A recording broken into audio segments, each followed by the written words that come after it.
Hello मेरे प्यारे से दोस्तों, जैसा कि हमने पिछले एपिसोड में देखा था कि शी हाउ की फाइट अंकल सिक्स और फैंग सेंग ध्यान से हो रही होती है, जहां पे शी हाउ ने गोल्डन बटरफ्लाई की पावर का इस्तेमाल करके अंकल सिक्स को एक ही बार में ख़त्म कर दिया था। और वहीं पे फैंग सेंग ध्यान को अपने सिक्स रिंग कार्नेशन स्क्रोल के अंदर फंसा करके उसे भी शी हाउ ने डिस्ट्रॉय करके रख दिया था। और जब शी हाउ उस एंशियंट रूइन से बाहर आता है तो शी हाउ के सामने फॉरेन लैंड का कियान क्वीन बैग और साथ में इविल क्वीन एक टेलीपोर्टेशन एरे का इस्तेमाल करके वहां पे अपीयर हो चुकी थी। मेरे प्यारे दोस्तों, इस एपिसोड को स्टार्ट करने से पहले मैं अपने व्यूवर्स और जिन प्यारे भाइयों ने मेरी पिछली वीडियो पे कमेंट किया है, मैं उन सबको तहे दिल से धन्यवाद कहना चाहता हूँ। साथ में मेरे नए व्यूवर्स, आप भी इसी तरीके से कमेंट कर सकते हैं। मैं आपके कमेंट का स्क्रीनशॉट लेके अपनी नेक्स्ट वीडियो में उसे शो ज़रूर करूँगा। और साथ में मेरे प्यारे दोस्तों, वीडियो अच्छी लगे तो प्लीज़ वीडियो को लाइक करें, कमेंट करें और प्लीज़ चैनल को सब्सक्राइब करके ज़रूर जाइएगा। अब बिना देर किए इस एपिसोड को हम स्टार्ट करते हैं। इस एपिसोड की स्टार्टिंग में हमें आउटसाइड वर्ल्ड की वही इविल क्वीन को दिखाया जाता है, जो कि बारी बारी करके कई सारे बोन्स को मर्ज करके अपनी बॉडी को रिक्रिएट कर रही होती है, जिसे देख करके तियानशेन एकेडमी के सारे ही डिसेबल्स डर चुके थे। उन्हें लगता है कि फॉरेन वर्ल्ड की एनिमी ने हमारे वर्ल्ड पे अब अटैक कर दिया है, शायद होली वॉर अब स्टार्ट हो चुकी है। और तभी हम देखते हैं कि वो स्केलेटन पूरी तरीके से कन्वर्ट हो चुका था इविल क्वीन में। मगर जैसे ही उस इविल क्वीन ने अपने फेस को वहाँ पे रिवील किया था, उसे देख करके नीचे खड़ी हुई मिस यंग भड़क चुकी थी। वो नीचे से ही चिल्लाते हुए कहती है कि फॉरेन वर्ल्ड की थीव्स, तुम लोग कितने ज़्यादा शेमलेस हो। तुम लोगों ने यहाँ पे मेरे एंसेस्टर की होली बॉडी को चुरा लिया है। ये सुन करके वो इविल क्वीन कहती है कि अगर यहाँ पे पॉसिबल होता कि तुम्हारे वर्ल्ड में मैं अपनी ट्रू बॉडी के साथ आ सकती, तो मैं अपनी ट्रू बॉडी के साथ आती। मैं बेवजह इस टूटे फूटे स्केलेटन का इस्तेमाल ना करती, और ना ही इतनी कमज़ोर सी बॉडी और ऐसी चिथड़ी स्किन का। ये सुन करके यहाँ पे मिस यंग भड़क चुकी थी। वो तुरंत ही अपने स्पिरिचुअल रिबन से इविल क्वीन के ऊपर अटैक कर देती है, और वो इविल क्वीन सिर्फ अपनी एक फिंगर से मिस यंग के स्पिरिचुअल रिबन को डिस्ट्रॉय करके रख देती है। वो मुस्कुराते हुए मिस यंग से कहती है कि बच्ची, तुम्हारे अंदर इतना दम नहीं है कि तुम मुझे यहाँ पे टच कर पाओ। और रही बात तुम्हारे एंसेस्टर की, तो ऐसी दो कौड़ी की बोन का मैं क्या ही करूँगी। ये तुम्हारे एंसेस्टर की बॉडी मेरी ट्रू एबिलिटी, या फिर मैं कहूँ मेरी ट्रू स्ट्रेंथ को बर्दाश्त नहीं कर सकती है। मगर मैं क्या करूँ, मुझे यहाँ पे जो अपीयर होना था, इसलिए मुझे मजबूरन इसका इस्तेमाल करना पड़ा। जिसे सुन करके थर्ड एल्डर कहते हैं कि क्या मैं जान सकता हूँ कि आखिर सडन तुम लोगों ने हमारे वर्ल्ड में आने की ज़रूरत क्यों समझी, और आखिर तुम्हारा रियल प्लान क्या है, और साथ में तुम मेरे साथियों की बॉडी को क्यों ऑक्यूपाई करके बैठी हुई हो। ये सुन करके वो इविल क्वीन हंसते हुए कहती है कि ये कुछ अच्छा क्वेश्चन था। मैं यहाँ पे हम दोनों के म्यूचुअल बेनिफिट के लिए आई हूँ, क्योंकि हम दोनों के वर्ल्ड के बीच में जो बाउंड्री वॉल है वो धीरे धीरे करके डिसअपियर हो रही है, और होली वॉर भी बहुत जल्दी स्टार्ट होने वाली है। इसलिए मैं चाहती हूँ क्यों ना हम दोनों के ही वर्ल्ड के बीच में एक फ्रेंडली बैटल हो जाए, जिसमें हमारे यंग जनरेशन के जीनियस पार्टिसिपेट करेंगे। और वो सारे ही यंग जीनियस मेरे साथ में ही यहाँ पे आए हैं। मगर अफसोस की बात शायद ये है कि मेरे सारे ही वर्ल्ड के जीनियस के पास तुम्हारे वर्ल्ड के एंसेस्टर्स कहूँ, या फिर एल्डर, या फिर तुम्हारे साथियों की बॉडी है, जिनका सहारा लेकर के वो लोग यहाँ पे अपीयर हुए हैं। ये सुन करके मिस यंग और भी ज़्यादा भड़क जाती हैं। तभी हम देखते हैं कि वो इविल क्वीन अपनी पावर को रिलीज़ करते हुए अपने वर्ल्ड के यंग जनरेशन के कल्टिवेटर्स को वहाँ पे समन करने लगती है, जिसे देख करके सबकी ही निगाहें आसमान में एक ही जगह पे थम सी जाती है कि आखिर अब ये इविल क्वीन किसे यहाँ पे समन करने वाली है, और किसके क्लैन के एंसेस्टर्स यहाँ पे आने वाले हैं। तभी वहाँ पे उस इविल क्वीन ने कई सारे अदर क्लान के एंसेस्टर्स को वहाँ पे समन कर लिया था, जिनकी बॉडी के ऊपर पूरी ही तरीके से आउटसाइड वर्ल्ड के यंग जनरेशन्स के कल्टीवेटर्स ने कब्जा किया हुआ था। ये देख करके नीचे खड़े हुए ध्यानशन एकेडमी के सारे ही डिसेबल भड़क चुके थे। वो गुस्से में आकर के कहते हैं कि शायद ये फॉरेन वर्ल्ड की एनिमी हम की स्ट्रेंथ को चेक करना चाहते हैं, इसीलिए तो ये लोग हमसे फाइट करना चाहते हैं और साथ में अंदाज़ा लगाना चाहते हैं कि आखिर 9 हेवन एंड 10 अर्थ्स के कल्टीवेटर्स की एबिलिटी क्या है। मगर तभी वहाँ पे मौजूद कुछ डिसेबल्स को अपने अपने एंसेस्टर दिख जाते हैं। वो लोग कहते हैं कि ये तो मेरे एंसेस्टर हैं जीलोंग वैली की। तभी दूसरा कहता है ये तो मेरे एंसेस्टर हैं चैन फैमिली के।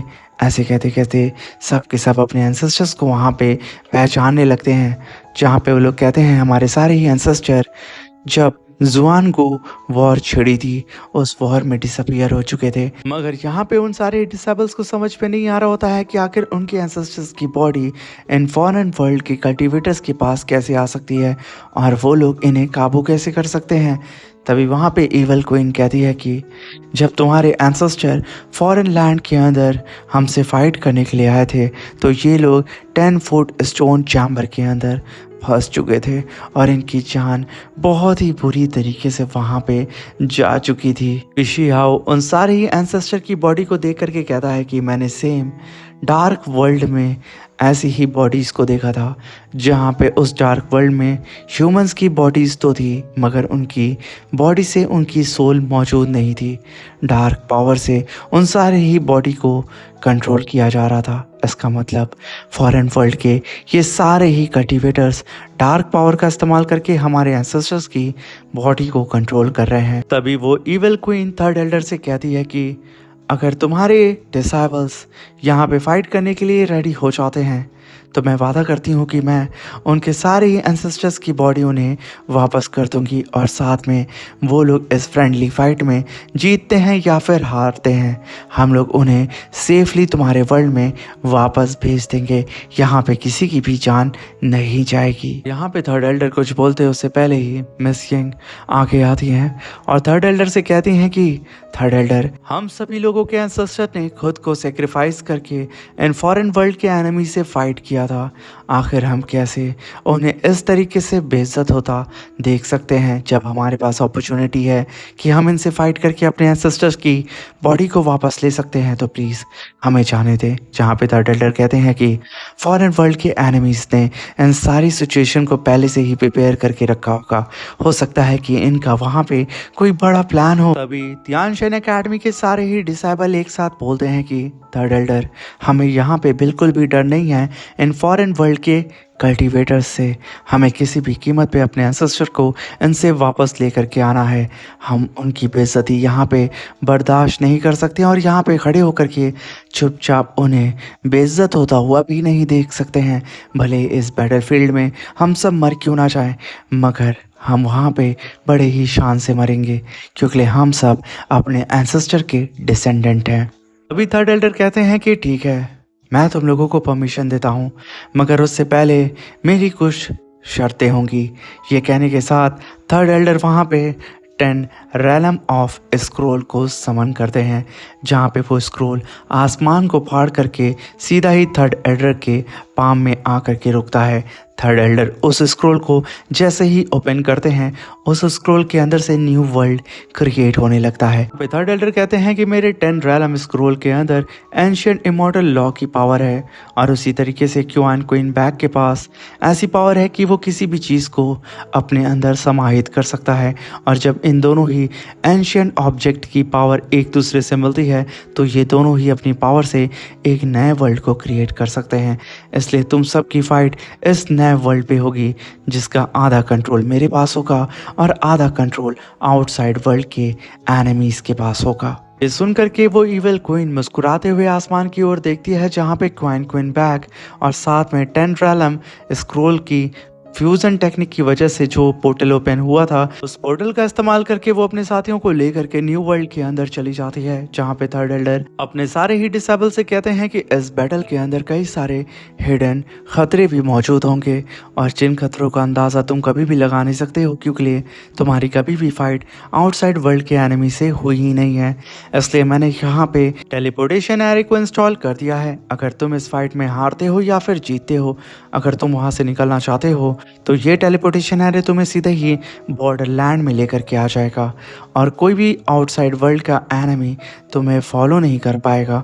मगर एक बार जब तुम यहाँ से बाहर आ जाओगे तो दोबारा इसके अंदर तुम लोग एंटर नहीं कर सकते हो। कहने के साथ वो अपने सारे डिसेबल से कहते हैं कि बस एक बात का ध्यान रखना, इस समय आउटसाइड वर्ल्ड के सारे ही कल्टीवेटर्स तुम्हारे एनिमी हैं, ना कि तुम्हारे साथी। जाओ और इन्हें बता दो कि तियानशेन अकेडमी से टकराने का नतीजा क्या होता है। तभी सारे ही कल्टीवेटर्स उड़ते हुए उस पोर्टल के अंदर जाने लगते हैं और तभी मिस वोंगजी शीहाओ के पास आती हैं और उसे डायमंड क्राउन देते हुए कहती हैं कि इसे पहन लो और मेरे बेहद करीब रहना और मुझसे कम्युनिकेट करते रहना। तभी शीहाओ उस डायमंड क्राउन को लेकर के कहता है कि याओ और मिस यिंग जो मेरी फाइट फैंग क्लैन के 6 एल्डर और फैंग सेंग तियान से हुई थी उसके बारे में तो वो लोग किसी को कुछ भी बताने तो वाली नहीं है। और साथ में मैंने जो रुई फैंग युआन को और साथ में उसके साथियों को मारा है उसको लेकर के कोई युआन इन्वेस्टिगेशन तो ज़रूर करेगा।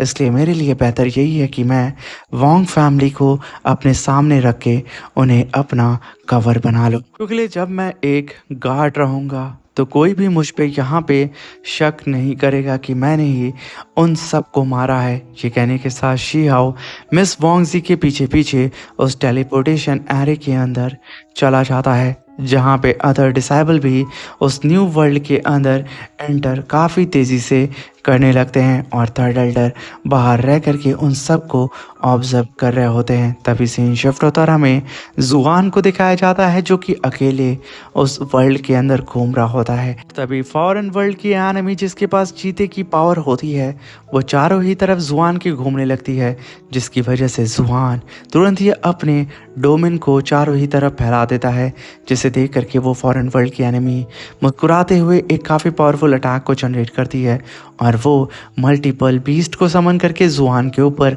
अटैक करते हुए कहती है कि तुम सिर्फ एक खोखले कल्टीवेटर हो, तुम 9 हेवंस एंड 10 अर्थ्स के कल्टीवेटर्स के पास इतनी एबिलिटी नहीं है कि वो लोग हमारे सामने खड़े हो सकें। वहीं पे जुआन भी तुरंत ही अपने यूनिकॉर्न बीस्ट को समन कर लेता है, जो कि आसमान में एक पोर्टल को ओपन करके सीधा ही जुआन के सामने आके खड़ा हो चुका था और उसके सामने कई सारे बीस्ट खड़े होते हैं उससे फाइट करने के लिए। मगर यहाँ पे तो जुआन ज़रा सा भी नहीं घबराता है और वो मुस्कुराते हुए सीधा ही उस एनिमी को चैलेंज कर देता है। तभी हम मिस यिंग को देखते हैं जो कि एक स्नेक के डोमेन के अंदर फंस चुकी थी और वो स्नेक अपने पॉइजन से मिस यिंग को चारों ही तरफ से कैप्चर कर लेता है, जहाँ पे मिस यिंग खुद की पावर को एक्टिवेट करने की कोशिश करती हैं मगर वो इस पॉइजन की वजह से अपनी पावर को एक्टिवेट नहीं कर पा रही होती हैं। तभी वो पॉइजन गर्ल कहती है कि मैं तो तुम्हें अपने डेविल लॉर्ड को गिफ्ट करूंगी, तुम काफ़ी ज़्यादा खूबसूरत हो। ये कहने के साथ वो मिस यिंग के ऊपर अटैक करने के लिए आ रही होती है। तभी मिस यिंग कहती हैं कि तुम एक बेवकूफ़ स्नेक हो, मगर अफसोस की बात यह है कि आज डेविल लॉर्ड के पास मैं नहीं बल्कि तुम जाने वाली हो यहाँ पे मर करके।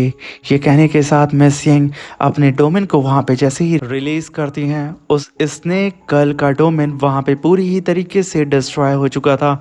उसका पॉइजन फ्यू सेकंड में वहाँ से गायब हो चुका था। ये देख के वो एकदम शॉक्ड हो चुकी थी और वहीं पे मिस वोंगजी फाइट कर रही होती हैं एक अननोन से रेड कल्टीवेटर से, जो कि खुद का पैलेस लेकर के आया होता है मिस वोंगजी से फाइट करने के लिए। और जैसे ही वो अपना कदम आगे बढ़ा रहा होता है आसमान में क्रैक्स पड़ रहे होते हैं और वो मिस वोंगजी से कहता है कि आज तुम यहाँ पे मेरे डेविल लॉर्ड के लिए खुद को सेक्रीफाइस, तुम काफ़ी ज़्यादा खुश नसीब हो कि तुम्हें ये मौका मिला। वहीं पे मिस वोंगजी अपने फायर फिनिक्स को समन करते हुए कहती हैं कि मुझे यहाँ पे नहीं पता है कि आखिर वो डेविल लॉर्ड किस गधे का नाम है, मगर मैं एक बात जानती हूँ, जब मैं इस बैटलफील्ड के अंदर आई हूँ तो मुझे यहाँ पे लाइफ एंड डेथ का ज़रा सा भी डर नहीं है। बस तुम ये सोचो कि आखिर तुम यहाँ से बच के कैसे भागोगे, क्योंकि मुझसे फाइट करने का नतीजा ये है कि चारों तरफ से भागने का रास्ता बंद हो चुका है। इसी के साथ मेरे प्यारे दोस्तों ये शानदार सा एपिसोड खत्म होता है। अब मिलते हैं इसके नेक्स्ट एपिसोड में। Thank you for watching, bye bye, take care, अपना ख्याल रखें, सावधान रहें और हमेशा सतर्क रहें।